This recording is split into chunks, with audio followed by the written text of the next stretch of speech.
Assalamualaikum warahmatullahi wabarakatuh. Allahu Akbar, Allahu Akbar, Allahu Akbar. Bismillahirrahmanirrahim.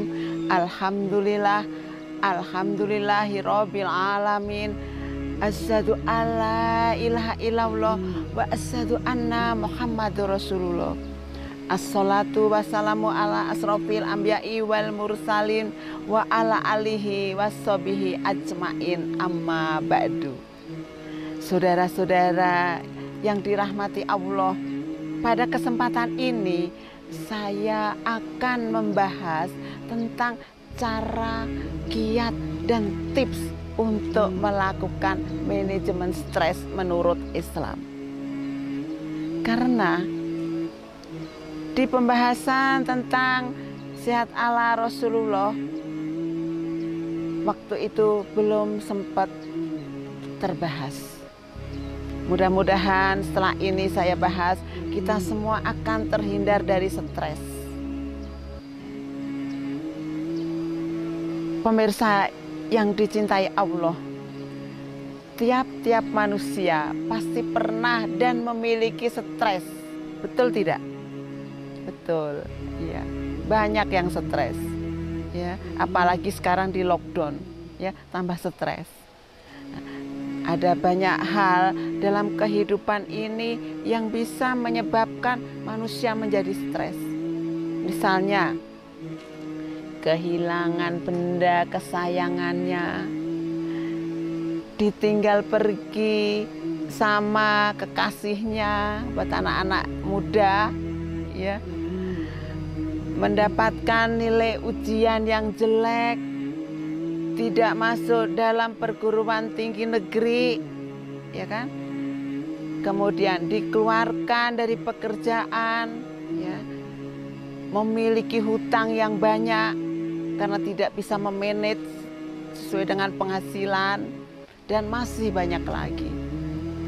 Pemirsa yang dirahmati Allah, stres biasanya ditandai dengan sakit kepala, sulit untuk tidur, ya. Sulit untuk tidur bisa tandanya stres. Sensitif sehingga mudah marah dan tersinggung. Asam lambung meningkat sehingga beresiko terkena sakit MAH, ya, atau memiliki sakit MAH. Seringkali juga yang sudah punya MAH itu kambuh, itu kalau kita stres. Terus sulit berkonsentrasi dan emosi sering tidak terkontrol dengan baik, gitu, ya.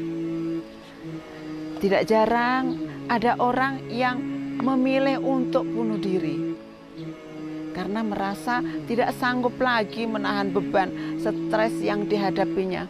Sebagai contoh, di negara Jepang, tingkat kematian karena bunuh diri sangat tinggi. Yang menurut penelitian, hal ini disebabkan oleh tingkat stres dalam pekerjaan yang sangat tinggi. Ya, tapi kebanyakan kalau di kita, stresnya bukan pekerjaan yang sangat tinggi, tetapi karena banyak hutang. Stres sehingga bunuh diri. Ya, itu. Padahal mati bukanlah solusi untuk masalah, ya, melainkan hanya akan menambah masalah itu sendiri, baik pada orang yang melakukan bunuh diri maupun orang-orang yang ditinggalkan di dunia. Pemirsa yang dirahmati Allah, dalam Islam, setiap orang yang mengakui keislamannya wajib mengakui dirinya adalah hamba Allah sebagai tanda keimanan yang menerima takdir apapun yang telah ditentukan oleh Allah Subhanahu wa Ta'ala. Dengan demikian, sebagai orang yang beriman atau mukmin akan menyadari bahwa dalam kehidupan di dunia manusia tidak akan luput dari berbagai cobaan, baik kesusahan maupun kesenangan, ya. Sebagai sunatullah yang berlaku bagi setiap insan yang beriman maupun yang kafir, ya. Allah Ta'ala berfirman dalam Quran surat Al-Anbiya ayat 35 yang artinya, kami akan menguji kamu dengan keburukan dan kebaikan dengan cobaan yang sebenar-benarnya, dan hanya kepada kamilah kamu dikembalikan. Itu, ya. Dalam tafsir Ibnu Katsir menjelaskan tentang makna ayat ini, ya. Allah akan menguji kita sebagai hambanya, terkadang dengan bencana dan terkadang juga dengan kesenangan. Jangan salah, ya, kesenangan itu juga merupakan ujian dari Allah, agar Allah dapat melihat siapa yang bersyukur dan siapa yang ingkar atas nikmat kesenangan yang Allah berikan, serta siapa yang bersabar dengan siapa yang berputus asa atas cobaan bencana yang menghampirinya.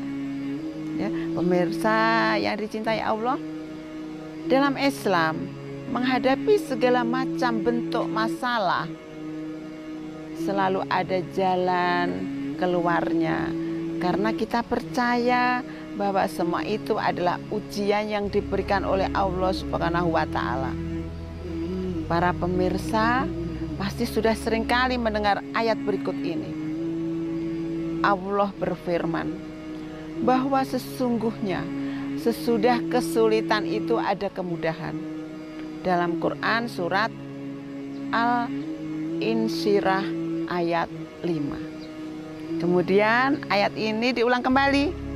Sesungguhnya sesudah kesulitan itu ada kemudahan. Ya, nah itu. Kita sering mendengar ayat ini, namun kadang hati ini lalai, sehingga tidak betul-betul merenungkannya, atau mungkin kita pun belum memahaminya. Padahal jika ayat tersebut betul-betul direnungkan, sungguh luar biasa faedahnya, ya, yang dapat kita petik itu.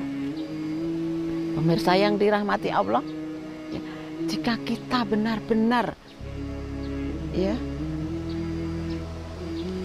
tahu tentang ayat tersebut di atas yang telah saya sebutkan tadi, sungguh Allah telah meyakinkan kepada kita bahwa pada setiap kesempitan akan ada kelapangan, sehingga akan terasa ringan dan semakin mudah kita pikul apabila kita menyadari dan meyakininya. Pemirsa yang dirahmati Allah, Islam adalah solusi dari segala permasalahan, termasuk dalam menghadapi stres hidup. Jadi hal yang tidak benar jika seseorang bersikap lemah akan ujian hidup yang dijalani, sementara Allah Subhanahu wa Ta'ala menganjurkan pada manusia untuk tidak menjadi lemah. Sebagaimana firman Allah di dalam Al-Quran yang artinya, janganlah kamu bersikap lemah dan janganlah pula kamu bersikap sedih. Padahal kamulah orang yang paling tinggi derajatnya jika kamu orang-orang yang beriman. Quran surat Al-Imran ayat 139. Nah, masalah ada bukan untuk diratapi, ditangisi, atau bahkan disesali. Setiap masalah ada untuk dihadapi dan memberikan hikmah kepada setiap orang. Untuk itu, ya saudaraku semua, tidak benar jika kita sebagai manusia, makhluk berakal dan makhluk yang derajatnya paling tinggi serta beriman kepada Allah Subhanahu wa Ta'ala, ya, lantas goyah dalam menghadapi permasalahan hidup. Karenanya kita harus pandai dalam mengelola dan mengatasi stres yang mendera dan berusaha untuk melaluinya dengan tegar. Ya, pemirsa yang dicintai Allah, saya lanjutkan, ada beberapa cara ya ataupun kiat untuk melakukan manajemen stres menurut Islam. Yang pertama, mendasari niat dengan ikhlas. Nah, itu ya. Segala sesuatu yang kita perbuat hendaknya didasarkan kepada mengharap ridho Allah semata. Biasakan diri untuk menanamkan keikhlasan atas segala perbuatan yang akan membuat kita sadar bahwa apapun yang kita lakukan dan apapun yang kita dapatkan semuanya adalah dari Allah Subhanahu wa Ta'ala. Ya. Semua itu harus seizin Allah, karena Allah yang menentukan. Sementara kita hanya mampu merencanakan dan mengusahakan, ya, ataupun kita mampu berusaha, ya, dengan ikhlas. Tetapi semua itu yang paling mendasar dan paling penting dalam setiap amal ibadah maupun perbuatan yang kita lakukan, ya, ikhlas ibarat sebuah jembatan yang menghubungkan kita terhadap jalan keselamatan menuju akhirat. Ikhlas juga menghadirkan ketenangan jiwa di dalam diri kita dan dapat menyelamatkan kita dari azab Allah Subhanahu wa Ta'ala. Ya. Jika semua perbuatan kita, ya, kita niatkan dengan ikhlas demi mengharap ridho Allah, insya Allah apapun hasil yang diperoleh tidak akan membuat kita stres, gitu. Ya, pemirsa yang dirahmati Allah, yang kedua sekarang, apa itu? Yaitu sholat. Sholat merupakan media untuk kita berkomunikasi kepada Allah Subhanahu wa Ta'ala. Dengan menjaga sholat wajib 5 waktu, serta mengerjakan sholat sunnah yang telah dianjurkan, turut membantu menjaga ketentraman hati sehingga mampu mengatasi segala permasalahan emosional yang kita rasakan, ya. Melalui sholat pula kita bisa mendekatkan diri kepada Sang Pencipta, yang mana tiada yang lebih baik selain menghadap kepadanya. Sholat akan membuat kita lebih tenang dan damai. Betul kan? Iya, betul sekali. Dengan sholat, pemirsa, segala rasa lelah fisik, beban, masalah, ketidakstabilan emosi, dan berbagai permasalahan lainnya tidak akan mengganggu. Ya, tidak akan mengganggu kita lagi asal kita sholat dengan khusyuk. Sholat merupakan obat untuk berbagai penyakit sekaligus penolong. Sebagaimana firman Allah Subhanahu wa Ta'ala yang artinya, hai orang-orang yang beriman, jadikanlah sabar dan sholat sebagai penolongmu. Sesungguhnya Allah beserta orang-orang yang sabar. Dalam Quran surat Al-Baqarah ayat 153. Dengan mengerjakan sholat, kita juga akan sadar bahwa kita tidak pernah sendiri.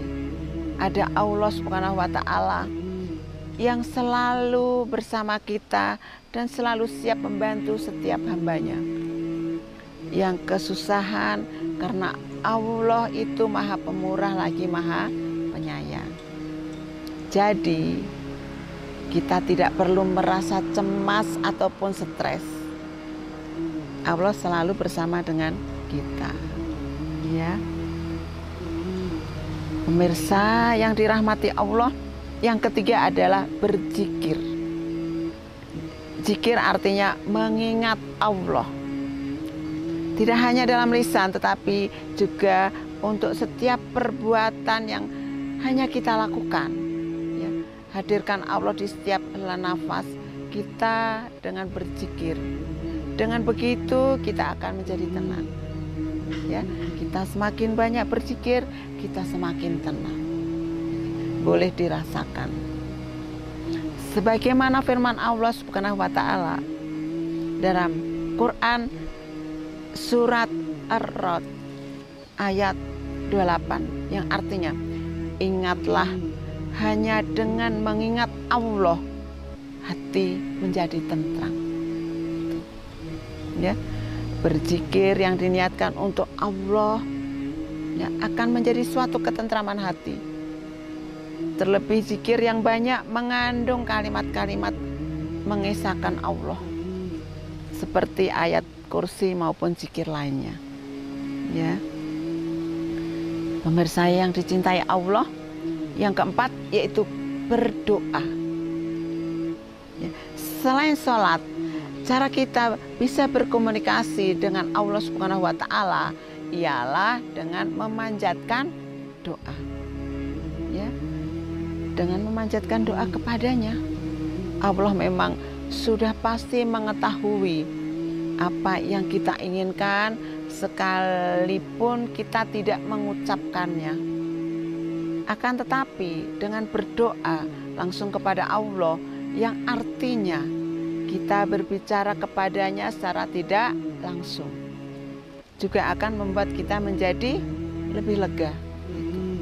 Ya pemirsa, saya lanjutkan lagi. Anggap saja kita sedang curhat kepada Allah Subhanahu wa taala.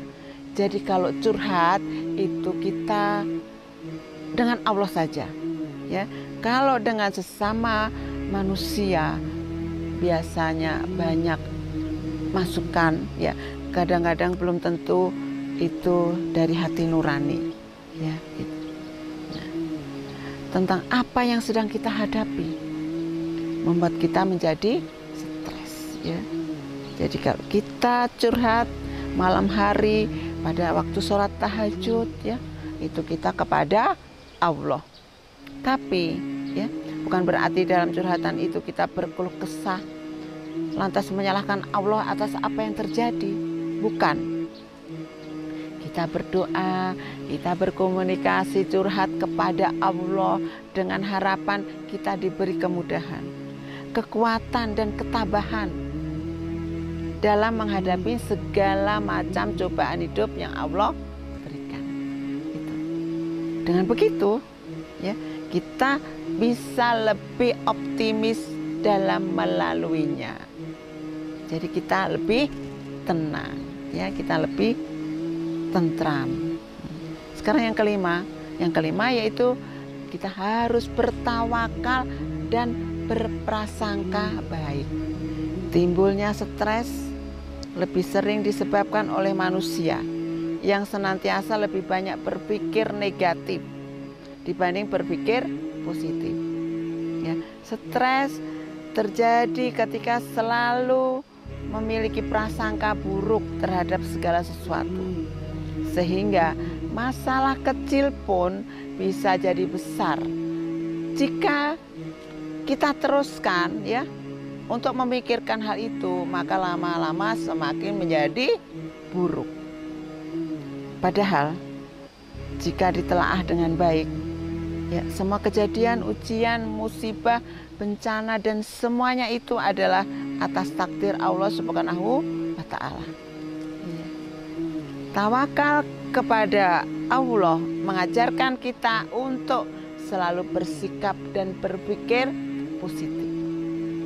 Seseorang yang tawakal kepada Allah akan bisa bersyukur terhadap apapun yang ia terima. Kemudian apabila ia ditimpakan suatu musibah ataupun cobaan, ia selalu berserah diri kepada Allah dan sabar menghadapinya.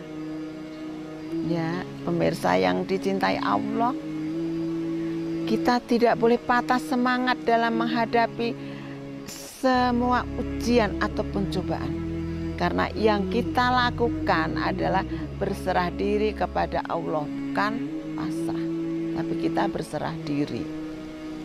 Orang yang tawakal adalah orang yang bersabar dan sadar untuk berserah diri kepada Allah Subhanahu wa taala, sehingga ia tidak akan cemas sekalipun menghadapi masalah hidup yang sulit.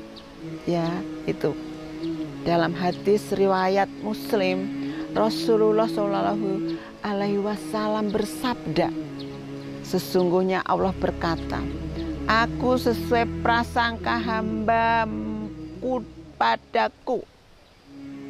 Jika prasangka itu baik, maka kebaikan baginya. Dan apabila prasangka itu buruk, maka keburukan baginya. Dengan berprasangka baik, kita percaya bahwa Allah Subhanahu wa Ta'ala sudah mengatur segala sesuatu untuk yang terbaik. Kita hanya perlu berusaha. Apapun hasilnya, kita serahkan kepada Allah. Ya, pemirsa yang dirahmati Allah, atas bekal ini orang akan bertawakal dan berprasangka baik kepada Allah, sehingga tidak akan mudah terkena stres. Dan jika sedang stres yang kita miliki, ya, itu akan cepat hilang. Gitu. Kemudian yang keenam, yaitu kita harus bertaubat. Nah, itu menurut bahasa, taubat itu artinya kembali. Ya. Sedangkan menurut istilah, taubat artinya menjauhkan diri atau meninggalkan daripada perbuatan-perbuatan dosa dan memahami bahwa apa yang telah ia lakukan itu adalah buruk. Itu taubat, ya. Sehingga timbul rasa menyesal atas apa yang telah dilakukan dan bertekad untuk tidak akan pernah melakukan atau mengulangi perbuatan itu lagi. Inti dari bertaubat, ya, adalah mengharapkan ampunan Allah Subhanahu wa Ta'ala. Itu. Taubat mampu menghilangkan stres yang kita hadapi. Karena dengan bertaubat, kita menjadi sadar bahwa kita adalah makhluk yang lemah. Diri kita tidak pernah lepas dari yang namanya perbuatan salah selama kita hidup. Itu udah pasti, ya, udah pasti. Oleh karena itu, kita memerlukan maaf kepada siapa? Ya, kita memerlukan maaf dari Allah atas ridhonya, agar kita mendapat ampunan, ya, dan diberikan kehidupan yang lebih baik lagi. Allah itu Maha Pemaaf, ya.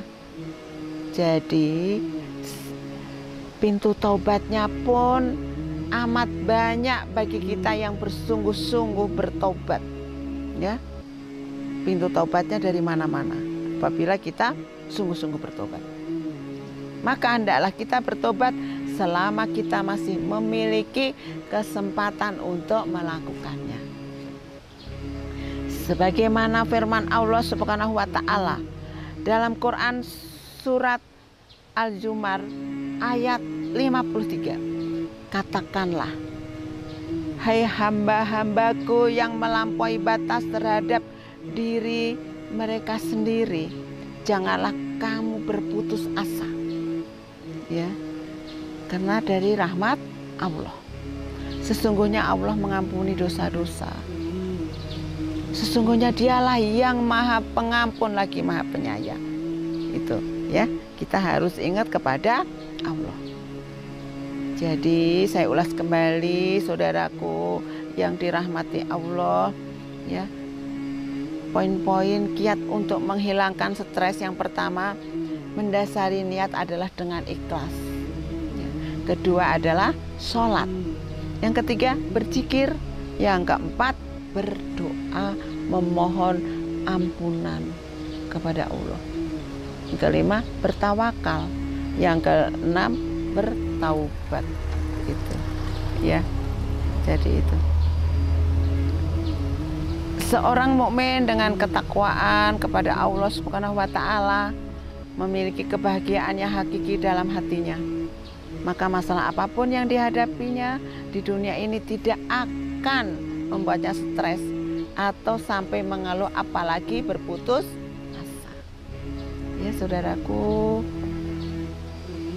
yang dirahmati Allah, hal ini disebabkan karena keimanannya yang kuat kepada Allah Subhanahu wa Ta'ala, sehingga membuat dia yakin bahwa apapun ketetapan yang Allah berlakukan untuk dirinya, maka itulah yang terbaik baginya. Dengan keyakinannya, Allah Subhanahu wa Ta'ala akan memberikan balasan kebaikan baginya berupa ketenangan, ketabahan ya dalam jiwanya. Inilah yang dinyatakan oleh Allah dalam firman-Nya ya dalam Quran surat At-Taghabun ayat 11. Tidak ada suatu musibah yang menimpa seseorang kecuali dengan izin Allah. Dan barang siapa yang berfirman kepada Allah, niscaya dia akan memberi petunjuk ke dalam hatinya. Dan Allah Maha mengetahui segala sesuatu. Ya. Saudara-saudaraku, kaum muslimin yang dicintai Allah, mari kita berdoa. Ya Allah, ya Rahman, ya Rahim, janganlah Engkau bebankan kepada kami beban yang berat sebagaimana Engkau bebankan kepada orang-orang yang sebelum kami. Janganlah Engkau pikulkan kepada kami apa yang tak sanggup kami memikulnya. Ya Allah,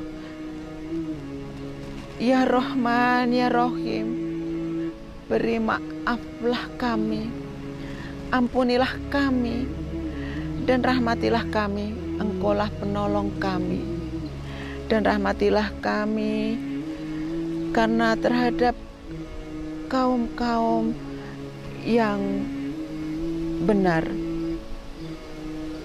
Ya Allah, ya Rahman, ya Rahim, semoga Engkau mengabulkan doa kami ini. Sebelum saya akhiri, apabila ada kesalahan dalam saya menyampaikan pada tema ini, saya mohon maaf yang sebesar-besarnya. Ya. Mari kita tutup dengan bacaan hamdalah. Alhamdulillahirabbil alamin. Akhirul kalam. Wassalamualaikum warahmatullahi wabarakatuh.